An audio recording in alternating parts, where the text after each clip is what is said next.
अच्छा जी, वीडियो के second part के अंदर आपको दोबारा खुशामदीद। यहाँ पे देखिए जी, मैंने लास्ट वीडियो के अंदर आपको बताया था कि बीटा टेस्टिंग के लिए कुछ क्राइटेरिया, कुछ फ्रेमवर्क आपको चाहिए होगा बिफोर अप्लाइंग या बिफोर कंडक्टिंग बीटा टेस्ट। आपको एक क्राइटेरिया जो है मीट करना पड़ेगा, देन आप जो है अपने क्या कहते हैं यूकेएलए के बीटा टेस्टिंग जो भी आपके पास तीनों टाइप में से आप जो भी चाहते हैं वो अप्लाई कर सकते हो। उसमें सबसे पहले है कि आपने 98% जो है ना अपने जो भी टेस्ट केसेस हैं उन सबको परफॉर्म किया हो, वो सारे के सारे पास्ड हो, मीन उनके अंदर जो डिफेक्ट्स आए हैं वो आपने रिमूव करके अगेन जब टेस्ट आपने परफॉर्म किया तो आपके पास जो है रिस्पांस पॉजिटिव आया हो, ठीक है, आपके 98% जो है टेस्ट केसेस परफॉर्म किए हों वो पास्ड हों। सेकंड, जब आपने क्या कहते हैं सिस्टम को लास्ट वीक के अंदर रन किया तो कोई किसी किस्म का क्रैश आपके सिस्टम के अंदर ना आया हो, ठीक है, प्रीवियस वीक के अंदर जब आपने सिस्टम को रन किया हो तो वो स्मूथली रन हो, आपको रिस्पांस रेट, उसका टाइम, उसकी जो रिस्पांस बिहेवियर है वो पॉजिटिव हो, ठीक है जी, मीन कि आपका सिस्टम प्रॉपरली वर्क कर रहा हो।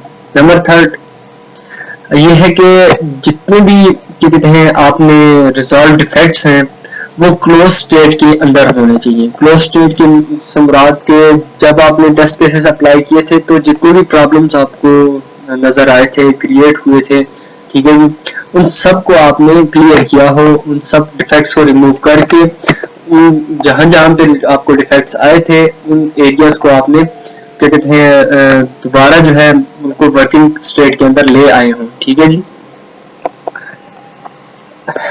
अच्छा, अगर कोई फॉर एग्जांपल क्या कहते हैं जब आप बीटा टेस्टिंग परफॉर्म करने जा रहे हो तो उससे पहले फिर भी अगर आपके पास कोई ऐसे डिफेक्ट्स हैं जो ओपन स्टेट के अंदर है, मीन के उन वो अभी हो रहे हैं आपके सिस्टम के अंदर, तो उनकी सराउंडिंग जो भी वर्किंग है वो अवेलेबल हो, ठीक है जी, और साथ में आपने उन डिफेक्ट्स के अगेंस्ट आपने इंफॉर्मेशन भी देनी है कि जी यहाँ पे अगर आप इस तरह से परफॉर्म करोगे या यहाँ पे हमारा जो सिस्टम है लैग कर रहा है, यहाँ पे जो उसकी रीजंस होंगी वो भी आपने डिफाइन करनी है, ठीक है जी।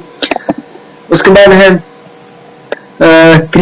सेवरिटी। आपको मैंने प्रीवियस वीडियो के एक अंदर मैंने आपसे डिस्कस किया था कि क्रिटिकल सेवरिटी क्या मुराद है। तो कोई ऐसा डिफेक्ट जो सीवियर हो, उसको अगर आपने क्या कहते हैं रिमूव नहीं किया, हो सकता है कि आपका सिस्टम क्रैश कर जाए। तो इस तरह के जो है ना आपके डिफेक्ट्स आपके सिस्टम के अंदर नहीं होने चाहिए, ओपन स्टेट के अंदर नहीं होनी चाहिए, मीन के वो क्या कहते हैं आपने वो जितने भी वो इस तरह के क्रिटिकल डिफेक्ट्स जो थे आपने वो रिमूव कर दिए हैं, देन आप बीटा टेस्टिंग परफॉर्म करोगे, ठीक है जी।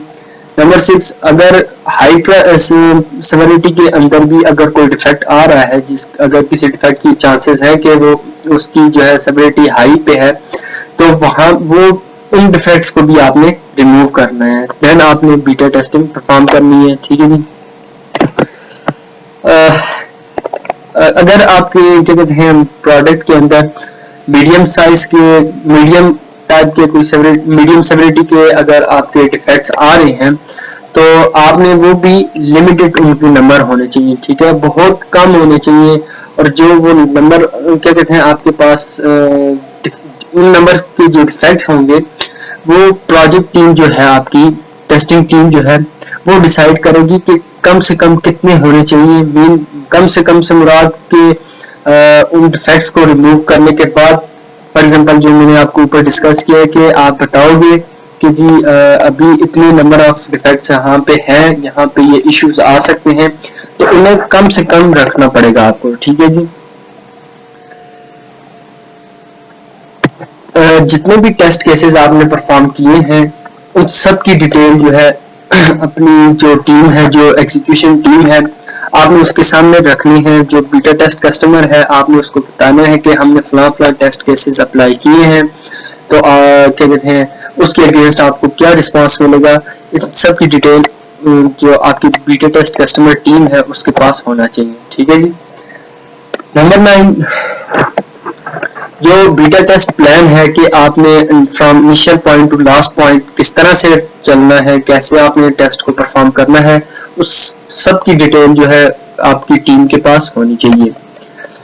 एक ड्राफ्ट सा होना चाहिए, एक यूजर गाइडलाइन होनी चाहिए जो कस्टमर के लिए। आप यूँ कह लें कि बीटा टेस्ट प्लान और यूजर गाइड सिमिलर ही है, लेकिन यूजर गाइड यूँ कह लें कि जो नॉर्मल जो यूजर हैं जो बाद में आपके सिस्टम को रन करेंगे, ये उनके लिए जो गाइडलाइन होगी वो भी अवेलेबल होनी चाहिए। ठीक है जी।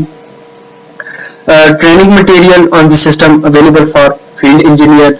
ठीक है, जो ट्रेनिंग मटेरियल है वो फील्ड इंजीनियर के लिए भी अवेलेबल होना चाहिए।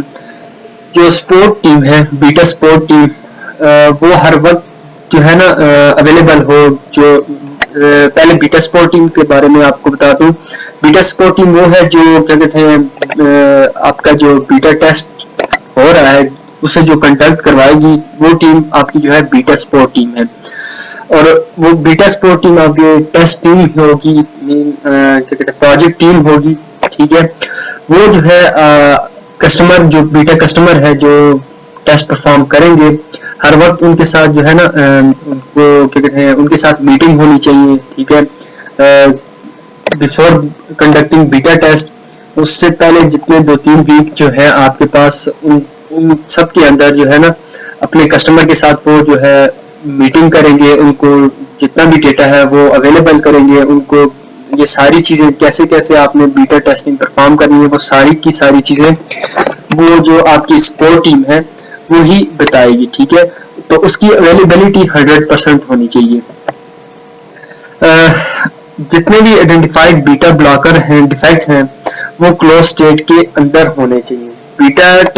बीटा ब्लॉकर डिफेक्ट्स मीन के जितने भी क्या कहते हैं फॉर एग्जांपल डिफेक्ट्स आएंगे आप यानी कि जिस वक्त आप बीटा टेस्टिंग परफॉर्म कर रहे होंगे उसके अंदर फॉर एग्जांपल अगर कोई डिफेक्ट्स आ रहे हैं, आपको आइडिया है कि जी यहाँ पे डिफेक्ट्स आ सकते हैं, उन सबको क्लोज स्टेट के अंदर रखना पड़ेगा। ठीक है, अगर फॉर एग्जांपल कोई अपडेट आप लेके आए थे, ठीक है, प्रीवियस वीक के अंदर, और उससे अगर आपके सिस्टम के अंदर कोई फिर अगेन जो है आप भी कह लें कि डिफेक्ट आ रहा है, प्रॉब्लम आ रहा है, तो उन सबको आपने रिमूव करना है। इससे मुराद के जितने भी डिफेक्ट्स आपके क्या कहते हैं आइडेंटिफाई किए थे बीटा टेस्ट को कंडक्ट करवाने से पहले, उन सारे के सारे डिफेक्ट्स को आपने रिमूव करना है, उन सबको क्लोज स्टेट के अंदर लेके आना है। ठीक है जी, तो ये 13 पॉइंट है हमारे पास, ये सारे के सारे